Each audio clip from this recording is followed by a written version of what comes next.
Dr. Hana Kim looked out the window of the medical transport ship as it flew through space toward the planet Vexus Prime. She was 32 years old and had been a doctor for 8 years. Behind her sat 42 other humans who had volunteered to help sick and injured people on a war-torn planet. They were all part of the Terran Medical Corps, which was famous across the galaxy for helping anyone who needed medical care. The ship was painted white with big red crosses on the sides, so everyone would know they were doctors and nurses, not soldiers. Captain Tay Park was flying the ship, and he had been doing medical missions for 5 years. He was a good pilot, but today he seemed worried about something. He kept checking his radar screen and looking at the Empire ships that were supposed to be protecting them. Hana walked through the ship checking on her team. Nurse Jin Lee was organizing medical supplies in the back of the ship. She was 28 years old and had joined the medical corps after her brother was killed in a mining accident. She believed that helping others was the best way to honor his memory. Next to her was Medic So Young, who was only 24, but already had saved hundreds of lives on different planets. The Galactic Empire had given them permission to land on Vexus Prime and help the civilians who were caught in the fighting between Empire forces and rebel groups. The planet had been at war for 2 years, and thousands of innocent people needed medical help. The Empire promised that medical ships would be safe as long as they only helped civilians and did not take sides in the fighting. Hana had done missions like this 23 times before. She had helped people on ice planets where the temperature was so cold that medicine would freeze. She had worked in desert worlds where the heat made surgery almost impossible. She had even helped aliens whose blood was different colors and whose bodies worked in ways that human doctors had to learn about quickly. The medical team had brought everything they might need. They had portable surgery tables that could be set up anywhere. They had medicine for diseases that only affected certain alien species. They had blood supplies for 12 different types of beings. Most importantly, they had the knowledge and training to save lives no matter what species needed help. As the ship got closer to Vexus Prime, Hana could see the planet was covered in smoke and fire. Cities that once held millions of people were now broken ruins. Space stations that used to orbit the planet were floating in pieces.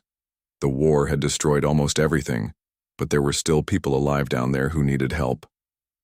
Captain Tay Park called Hana to the front of the ship. He pointed at his radar screen, which showed dozens of Empire warships in the area, more ships than would be needed just to protect one medical transport. He told Hana that something felt wrong, but she reminded him that the Empire had always respected medical neutrality before. The Empire had rules about not attacking medical personnel. These rules had been followed for over 200 years across the entire galaxy. No military force had ever deliberately attacked doctors or nurses who were trying to help civilians. It was considered one of the most evil things any civilized society could do. Admiral Vex was the Empire commander in charge of the Vexus Prime system. He was known for being ruthless in battle, but he had never broken the medical neutrality rules before. His ships were positioned around the planet in what looked like a protective formation. Everything seemed normal to the medical team. The landing zone that the Empire had chosen was in a valley between 2 destroyed cities. There were thousands of refugees living in camps made from whatever materials they could find. Many of them were injured, and all of them needed food and clean water. The medical corps had brought supplies for all of these needs. As the medical transport landed, Hana could see alien families running toward the ship. Parents were carrying injured children. Old people were helping each other walk. Everyone looked desperate for help and hope. This was why Hana had become a doctor. This was why all 43 humans on the ship had volunteered for dangerous missions far from Earth. The team quickly began unloading their equipment. Jin Lee and So Young set up the first aid station while other team members began examining the most seriously injured refugees. Dr. Hana started performing emergency surgery on a young alien whose leg had been crushed by falling debris from a bombed building. For 2 hours, everything went perfectly. The medical team treated over 200 patients. They saved lives that would have been lost without their help. Children who had been crying from pain were now smiling as their wounds were cleaned and bandaged. Parents hugged the human doctors who had given them hope again. Then something changed. The Empire ships that had been orbiting peacefully suddenly moved into attack positions. Their weapons powered up, and their targeting systems locked onto the medical camp. Admiral Vex had been waiting for this moment when all the humans would be in one place and unable to escape. Captain Taypark saw what was happening first. He screamed over the radio for everyone to get back to the ship, but it was too late. The first plasma beam struck the medical camp before anyone could move. Dr. Hana watched in horror as Jin Lee was vaporized while she was helping an injured child. The little patient Jin Lee had been treating started crying for the nice human lady who had just disappeared in a flash of light. More plasma beams struck the camp. So Young threw herself over 3 alien teenagers to protect them, but the beam went right through her body and killed all 4 of them. Medical equipment that had been designed to save lives melted into twisted metal. Supplies that could have helped thousands of people burned in fires that spread across the refugee camp. Hana tried to run toward the ship, but another plasma beam struck near her feet and threw her into a pile of rubble. She could hear her team members screaming as they died. These were good people who had volunteered to risk their lives helping others. They were being murdered while trying to save alien civilians who the Empire was supposed to protect. Admiral Vex watched from his command ship as his weapons destroyed the medical camp. He believed that human compassion was a weakness that made them interfere in Empire business. By killing the medical corps, he thought he was teaching humanity to stay away from Empire territory and stop trying to help people the Empire wanted to control. When the attack was over, 43 human medical volunteers were dead. Only 3 people survived by hiding under wreckage and pretending to be dead when Empire soldiers came to check the camp.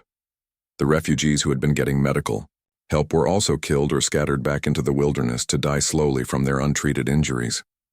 The Empire announced that the attack had been a military error. They claimed that rebel forces had been hiding among the medical personnel and that the attack was justified self-defense. But security cameras from the medical ship had recorded everything and showed that Admiral Vex had deliberately targeted medical personnel who were clearly marked as non-combatants. The galaxy had just witnessed something that had never happened before in civilized space. A major military power had deliberately murdered medical volunteers who were trying to help civilians. The rules that had kept wars from becoming completely savage had been broken by the most powerful empire in known space.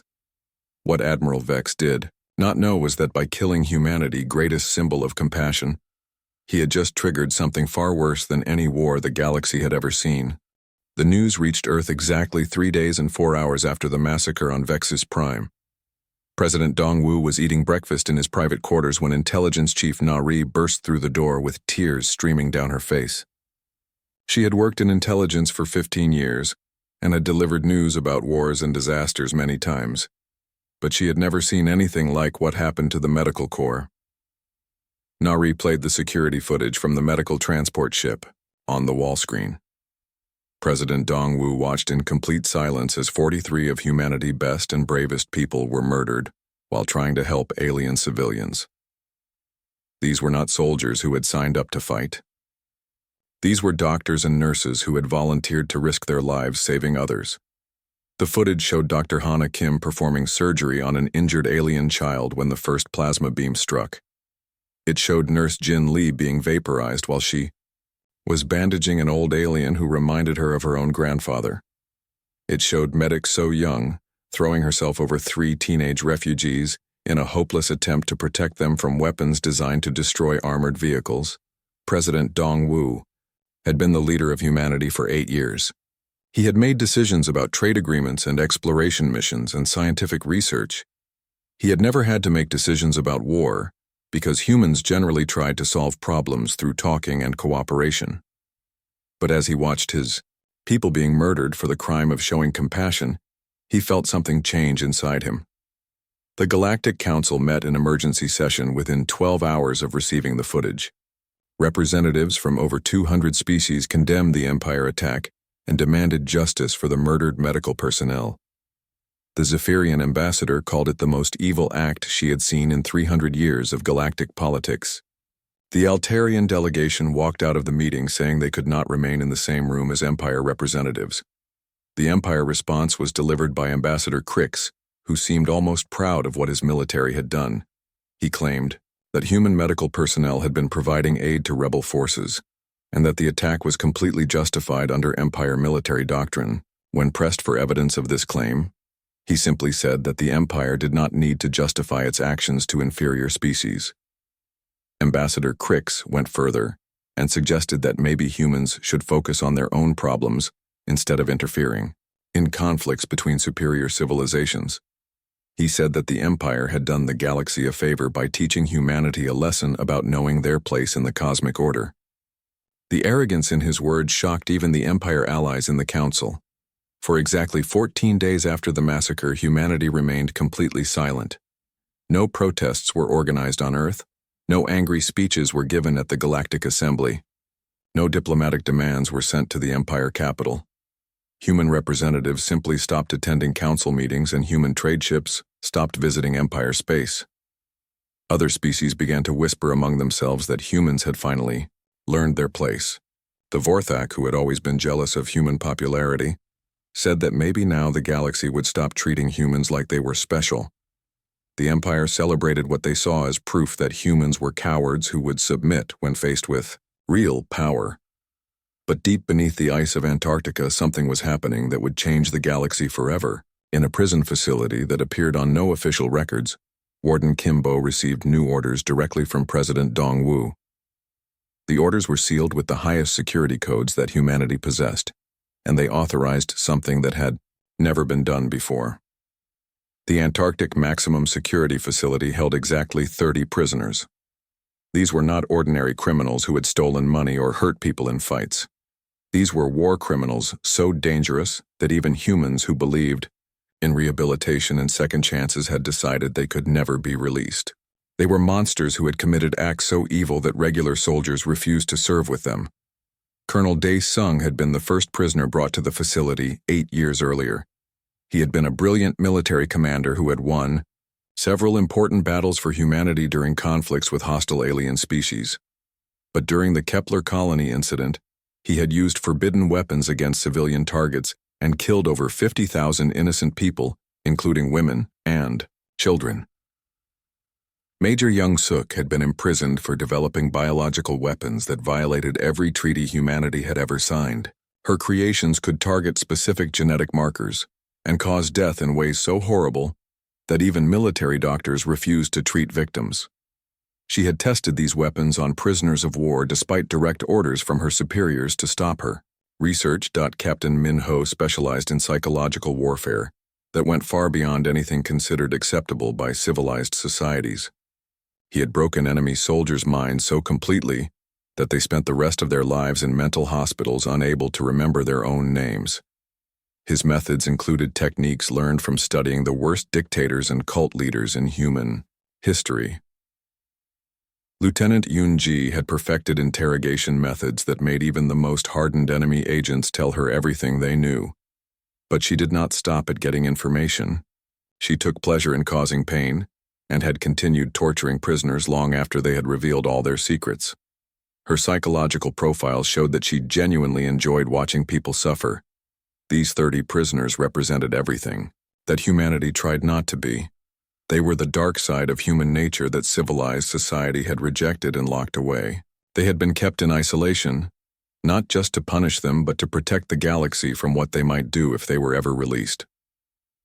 President Dongwu read each prisoner file carefully before making his decision. He knew that releasing these monsters would change humanity forever. Once they were free, there would be no going back to the peaceful reputation that humans had built over centuries.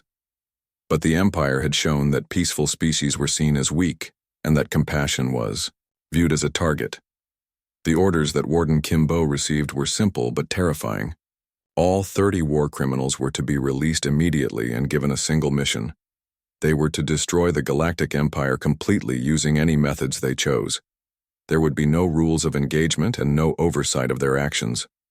They would have access to any weapons or resources they requested. In exchange for completing this mission, the war criminals would be granted full pardons and allowed to live free lives anywhere in human space. If they failed or refused to complete the mission, they would be returned to prison for the rest of their lives. If they tried to turn their weapons against humanity, they would be hunted down and killed without trial. Colonel Dae-sung smiled for the first time in 8 years when Warden Kimbo read him the mission orders. He had been dreaming of this moment when humanity would finally stop pretending to be better than their enemies. The Empire had made the mistake of thinking that human kindness meant human weakness. They were about to learn the difference. Thud. Transport ship Dark Justice left Earth exactly 17 days after the Medical Corps massacre. It carried no official identification and did not appear on any military records. The 30 most dangerous humans who had ever lived were finally free, and they had been given permission to do what they did best. The galaxy that had celebrated. The death of human healers was about to meet human monsters. Admiral Vex and the Empire leadership had no idea what was coming for them. They thought they had taught humanity a lesson about respecting superior military power. They had no way of knowing that humanity had just decided to abandon every moral principle that had made them respected across the galaxy. The Empire had asked for war, and humanity was about to show them what human war looked like when all the rules were thrown away. The transport ship Dark Justice flew through space without any official markings or identification codes. Inside the ship, 30 of humanity's most dangerous criminals sat in what had once been a prisoner transport, but was now their mobile command center. For the first time in years, they were not wearing prison uniforms or restraints. They were free, and they had been given a mission that matched their particular talents. Colonel Dae Sung stood at the front of the ship's briefing room, looking at the team of monsters that humanity had assembled. At 45 years old, he was the oldest and most experienced of the war criminals. His gray hair and calm expression hid a mind that had planned the deaths of thousands of innocent people. The other prisoners respected him, not because he was cruel, but because he was effective. Major Young Suk sat in the front row reviewing files about Empire biology and medical systems. She was 38 years old and looked like a normal scientist until you saw her eyes. There was something wrong with the way she looked at other living things, as if she was already planning how to kill them. Her expertise in biological warfare made her the most dangerous person on the ship. Captain Min Ho was studying Empire military communications and propaganda systems. He was only 32, but had already broken more minds than most interrogators managed in full careers. He understood how to make entire populations afraid by using their own fears and cultural weaknesses against them. His thin face and quiet voice made him seem harmless, until he started talking. Lieutenant Yoon Ji was the youngest at 29, but also the most frightening to be around. She had volunteered for torture duties during the Kepler colony incident and had shown creativity in causing pain that disturbed even other war criminals. She spent most of her time sharpening various knives and tools while humming songs she had learned as a child. The other 26 war criminals had their own specialties. Some were experts in destroying civilian infrastructure. Others knew how to turn populations against their own governments. A few had developed weapons that were banned throughout civilized space. All of them had been imprisoned because regular human society could not accept what they were capable of doing. Colonel Dae Sung began the briefing by showing them footage from the Medical Corps massacre. Even these hardened criminals fell silent as they watched their own species' most compassionate members being murdered while trying to help alien civilians. Several of the war criminals had served with medical personnel during their military careers and understood how evil the Empire attack had been. The colonel explained their mission in simple terms. They were to destroy the Galactic Empire completely using any methods they chose. There would be no rules about acceptable targets or prohibited weapons. Anything that weakened or hurt the Empire was allowed. They had unlimited resources and support from Earth, but they would receive no backup if they were captured or killed. Major Young Suk raised her hand and asked if they were allowed to use biological weapons against civilian populations. Colonel Dae Sung nodded and said that everything was permitted. Captain Min Ho asked if psychological warfare against non-military targets was authorized. Again, the colonel confirmed that they had complete freedom to choose their methods. The war criminals spent 3 days planning their first attack while the Dark Justice flew toward Empire space. They studied intelligence reports about Empire military bases and supply lines. They analyzed the psychology and culture of Empire species to find weaknesses they could exploit. Most importantly, they began preparing weapons and techniques that had been banned for good reasons. Their first target was an Empire supply depot on the planet Korath Prime. The facility supplied food and medicine to 12 different star systems and was defended by only a few hundred soldiers.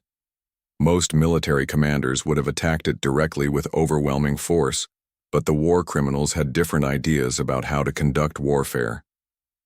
Major Young Suk spent 2 days in the ship laboratory creating a modified virus that would attack the nervous systems of Empire species while leaving other aliens unharmed. The virus would not kill its victims immediately, but would paralyze them while leaving their minds completely aware. They would be helpless but conscious when the real attack began. The Dark Justice arrived at Korath Prime during the night cycle when most of the supply depot personnel were sleeping. Instead of attacking with weapons, the ship simply landed near the facility water processing plant. Major Young Suk released her virus into the water supply, and then the war criminals waited for it to take effect. Within 6 hours, every Empire soldier and worker at the supply depot was completely paralyzed, but still conscious and aware. They could see and hear everything happening around them but could not move or speak. This was exactly what Major Young Suk had designed the virus to do. The real torture was about to begin. Captain Min Ho set up psychological warfare equipment throughout the facility. He played recordings of human children singing lullabies mixed with the screams of Empire civilians who had been killed in other conflicts. He used lights and sounds designed to cause maximum stress and terror, while the paralyzed soldiers could do nothing but experience it. Lieutenant Eunji moved through the facility with her collection of knives and tools. She did not kill the paralyzed soldiers, but instead carved messages into their bodies that would heal but leave permanent scars. The messages were simple statements like, "You killed our healers and now you meet our monsters," written in Empire script, so other Empire forces would understand them. The war criminals spent 12 hours at the supply depot turning it into a monument to human cruelty. They destroyed nothing and stole nothing. They simply made sure that when Empire reinforcements arrived they would find something that would haunt their nightmares. The paralyzed soldiers were left alive but mentally broken by what they had experienced. Colonel Dae Sung recorded a message for Empire Command before the Dark Justice left Korath Prime. The message was simple and delivered in a calm voice that made it even more terrifying. He explained that the Medical Corps massacre had been a mistake that would cost the Empire everything they cared about. He promised that this attack was only the beginning. The message was transmitted to every Empire military frequency and civilian communication channel. Within hours, it was being discussed in panic-filled meetings throughout Empire space. Military commanders who had never experienced fear in battle found themselves checking security systems and requesting additional guards for their bases. The Empire leadership tried to dismiss the attack as the work of a small group of human terrorists who would be caught and executed quickly. Admiral Vex sent additional fleets to patrol Empire borders and issued statements saying that the Empire would not be intimidated by human cowards who attacked supply depots instead of fighting real battles. But the war criminals were not interested in fighting battles. They were interested in destroying an entire civilization using methods that regular military forces could not counter. The attack on Korath Prime had been a message to show the Empire what they were facing. The next attacks would be designed to spread terror throughout Empire space. Major Young Suk was already working on new biological weapons that would target Empire reproductive systems and food supplies. Captain Min Ho was analyzing Empire civilian communication networks to find ways to turn their own populations against them. Lieutenant Eunji was studying Empire culture to learn what they feared most, so she could make those fears reality. The galaxy was about to learn what happened when humans abandoned their moral principles and embraced their capacity for evil. The Empire had killed humanity's most compassionate members, and now they would face humanity's most ruthless monsters. The war criminals had been given permission to do whatever was necessary to win, and they intended to use that freedom completely. In space stations throughout Empire territory, military personnel watched the footage from Korath Prime and tried to understand what they were facing. These were not normal human soldiers who followed rules and tried to minimize casualties. These were predators who took pleasure in causing suffering and who had been given unlimited authority to destroy their enemies. The Empire had wanted to teach humanity about respecting superior military power. Instead, they had learned that humans could become something far more dangerous than any alien species they had ever fought. The monsters were awake and they were coming for everyone who had celebrated the death of human healers. Admiral Vex stood in the command center of his flagship studying tactical displays that showed 3 full Empire battle fleets moving toward human space. Each fleet contained over 200 warships, including the most advanced battle cruisers and destroyers in the Empire arsenal. No force this size had ever been assembled against a single species, and Vex was confident it would end the human problem permanently. The Admiral had personally requested command of this operation after the attack on Korath Prime. He wanted to finish what he had started with the Medical Corps massacre and show the galaxy that the Empire did not tolerate challenges to its authority.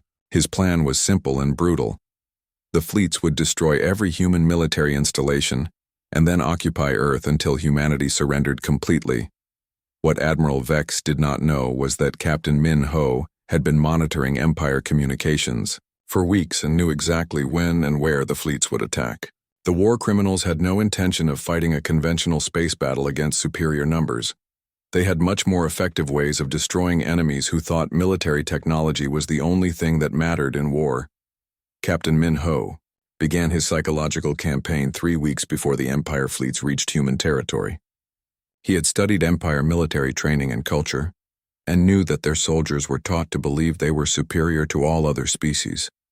This confidence was their greatest weakness because it had never been seriously challenged.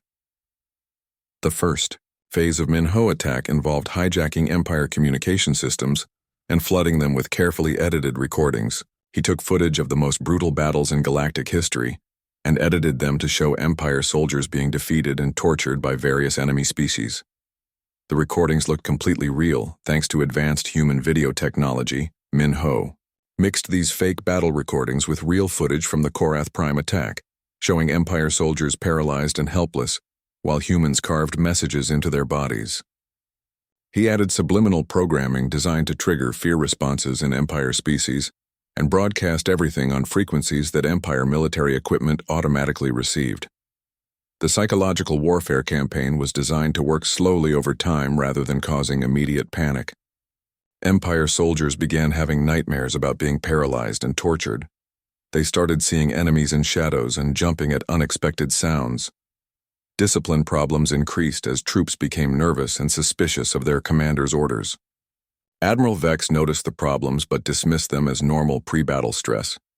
He had seen soldiers become nervous before major operations and believed that once the fighting started, their training would overcome any psychological issues. He could not imagine that human enemies were already inside his soldiers' minds, turning their own thoughts against them.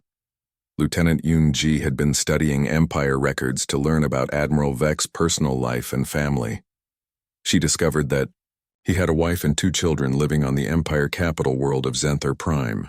More importantly, she learned that Vex was extremely protective of his family and had built his entire identity around being their provider and protector.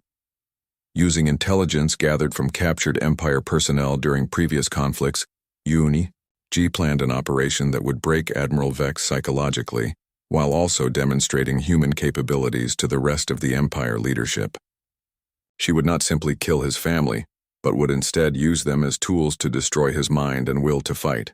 Yoon-ji took a small team of war criminals to Zenther Prime using a captured Empire transport ship.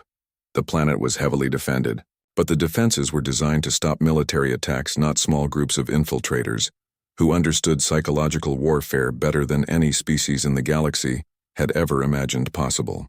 The kidnapping of Admiral Vex's family was accomplished without killing anyone or destroying any property. Yoon-ji and her team simply walked into their house during a dinner party and used stun weapons to capture everyone present, including the Admiral wife, children, and several family friends. The entire operation took less than 10 minutes. Instead of making demands or threats, Yoon-ji simply began sending Admiral Vex recorded messages showing his family in captivity.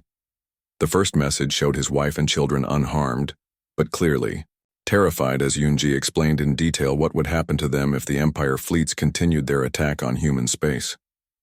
The psychological torture escalated gradually over several days. Yoon-ji forced Admiral Vex to watch as she destroyed everything his family cared about while keeping them alive to experience the loss. Their home was burned down, room by room, while they were forced to watch. Their personal belongings were destroyed in front of them, one item at a time. But Yoonji's real expertise was in understanding exactly how far she could push someone before they broke completely. She kept Admiral Vex's family physically safe while destroying their emotional and psychological stability. She made them watch recordings of the Medical Corps massacre and explained that their father was responsible for starting a war that would consume the entire galaxy. Admiral Vex tried to maintain his focus on the military operation, but found himself unable to concentrate on tactical decisions when every few hours he received new footage showing his family suffering because of his actions. The recordings were designed to make him feel personally responsible for every moment of their pain and terror. Major Young Suk had been working on new biological weapons specifically designed to target the Empire fleets that were approaching human space. Her latest creations were not meant to kill Empire soldiers, but to incapacitate them in ways that would spread panic throughout their ranks, while making them unable to perform their duties effectively. The biological attack began when Empire advanced scouts entered human-controlled space. Young Suk had released microscopic organisms into the space dust and debris that naturally occurred near star systems. When Empire ships passed through these areas, their air filtration systems automatically collected the organisms and distributed them throughout the ships. Within hours, Empire soldiers began experiencing symptoms that their medical officers could not diagnose or treat.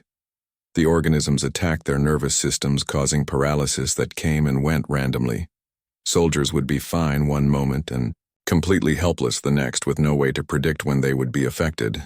The biological weapons also caused severe psychological symptoms, including paranoia and hallucinations. Empire soldiers began seeing enemies that were not there and attacking their own comrades. Command structures broke down as officers became unable to trust their subordinates, and crew members refused to follow orders from commanders they believed had been compromised. Young Suk had designed the organisms to evolve and adapt as they spread through Empire fleets. Each generation became more effective at avoiding Empire medical countermeasures while developing new symptoms that caused greater psychological damage. The weapons got stronger over time instead of weaker. Admiral Vex watched his carefully planned invasion force fall apart as his ships reported increasing casualties from an enemy they could not see or fight. His most experienced commanders were requesting permission to retreat, while his medical officers admitted they had no idea how to treat the biological weapons that were destroying their crews.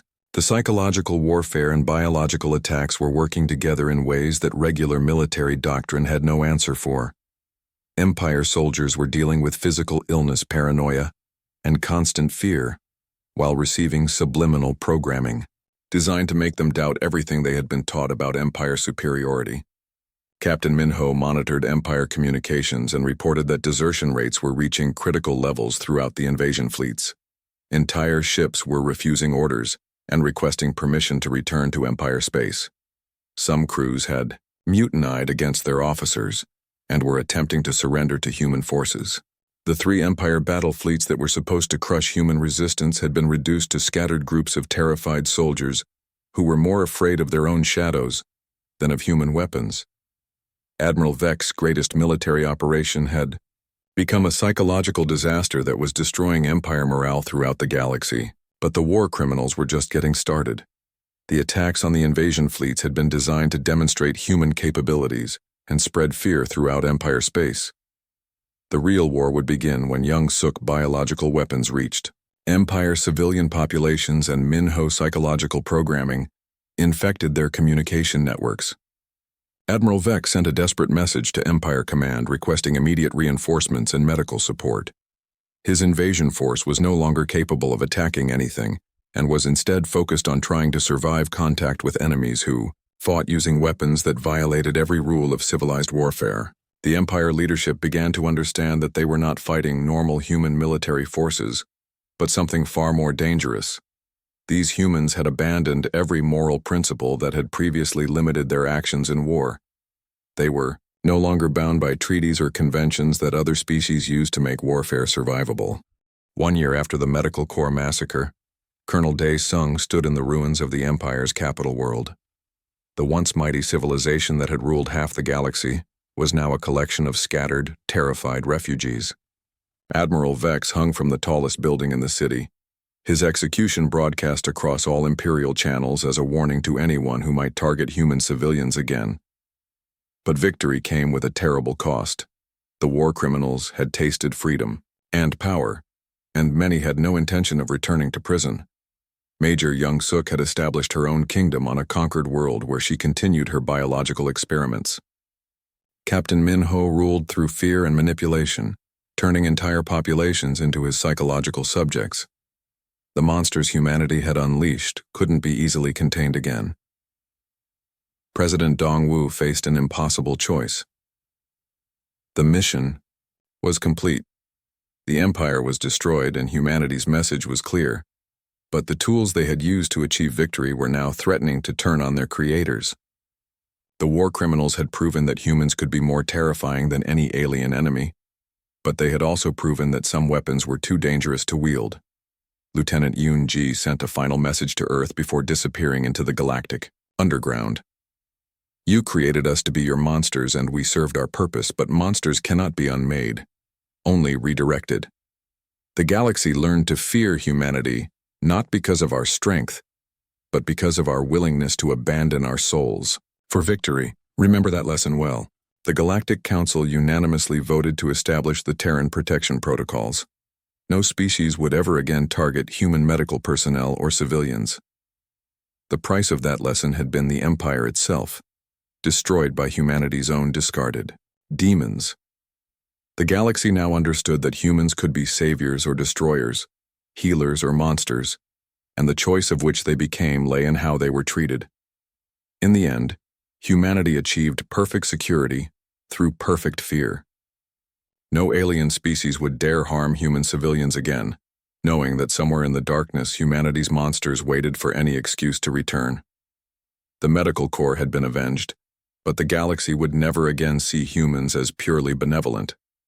They had learned that humanity's greatest strength, their compassion, was matched only by their capacity for absolute ruthlessness when that compassion was betrayed. Emperor Zoth sat on his throne in the capital city of Zenthor Prime, reading reports that seemed impossible to believe.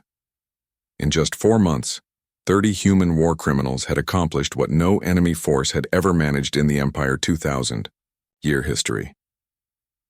They had not conquered territory or destroyed fleets in conventional battles, but had instead made the entire empire afraid of its own shadow. The latest intelligence reports painted a picture of systematic terror spreading through every level of Empire society. Major Young Suk biological weapons had evolved beyond anything Empire medical science could understand or treat.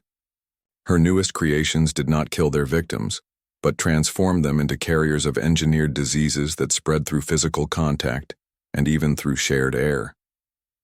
The biological plague was designed specifically to target Empire species, while leaving other aliens completely unharmed. This meant that in mixed population areas only Empire citizens became ill, while everyone else remained healthy. The psychological impact of watching only your own species suffer while others were untouched created panic and paranoia throughout Empire territory. Captain Min Ho's psychological warfare had penetrated so deeply into Empire communication networks that citizens could no longer trust any information they received. Every news broadcast might contain subliminal programming designed to make them doubt their government. Every entertainment program could be carrying hidden messages that would turn them against their own military forces. The paranoia had reached levels where Empire civilians were afraid to talk to each other because they could not be sure who might be working for the humans. Families were turning against each other as parents suspected children and spouses questioned partners. The social bonds that held Empire civilization together were dissolving under constant fear and suspicion. Lieutenant Yoon Ji had expanded her operations beyond torturing Admiral Vex's family to targeting the families of other Empire military leaders. She had kidnapped the children of 12 different admirals and generals and was using them in psychological warfare campaigns that broke their parents' will to fight. Empire command structure was crumbling as experienced officers suffered nervous breakdowns. The war criminals had also begun attacking Empire infrastructure in ways that caused maximum psychological damage while creating minimum actual destruction. They would shut down power systems in major cities for exactly 1 hour each day at random times. This kept millions of people in constant fear of when the lights would go out, but never caused enough damage to justify massive military responses. Colonel Dae Sung coordinated these attacks to create patterns that seemed random, but actually followed psychological principles designed to maximize stress and fear. Empire citizens never knew when or where the next attack would occur, but they knew it would happen. The uncertainty was more damaging than constant attacks would have been. Admiral Vex had suffered a complete psychological breakdown after watching months of footage showing his family being slowly destroyed by Lieutenant Yoonji. He had been found in his quarters talking to imaginary enemies and giving orders to subordinates who were not there. Empire Command had been forced to remove him from duty and place him in a mental health facility. The Admiral replacement lasted only 3 weeks before requesting transfer to a desk job far from any combat zones. His replacement lasted 2 weeks. Empire military leadership was learning that commanding forces against human war criminals was a career-ending assignment that would destroy their minds and reputations. Young Suk's latest biological weapon had been deployed against Empire food production systems. Her engineered organisms infected grain and livestock in ways that made them appear healthy until they were consumed. Empire citizens were becoming ill from eating food that passed all safety inspections because the organisms only became active inside the digestive systems of Empire species. The food contamination created a crisis where Empire populations could not trust anything they ate. Starvation began spreading through wealthy core worlds that had never experienced food shortages. Supply chains collapsed as farmers abandoned their fields and food processors shut down facilities, rather than risk distributing contaminated products. Min-ho had developed new psychological warfare techniques that turned Empire citizens against their own government more effectively than any rebel propaganda could have managed. He broadcast fake news reports showing Empire leaders living in luxury, while civilian populations suffered from biological attacks and food shortages. The fake news was mixed with real footage of Empire military failures and civilian casualties to create narratives that seemed completely believable. Empire citizens began blaming their own government for the human attacks and demanding that their leaders surrender to stop the suffering. Anti-government riots spread through dozens of major cities. Emperor Zoth called an emergency meeting with his remaining military commanders to discuss surrender terms. The idea would have been unthinkable 6 months earlier, when the Empire had controlled half the known galaxy and possessed military forces that no enemy had ever defeated in open battle. But the humans were not fighting an open battle. General Korth, one of the few military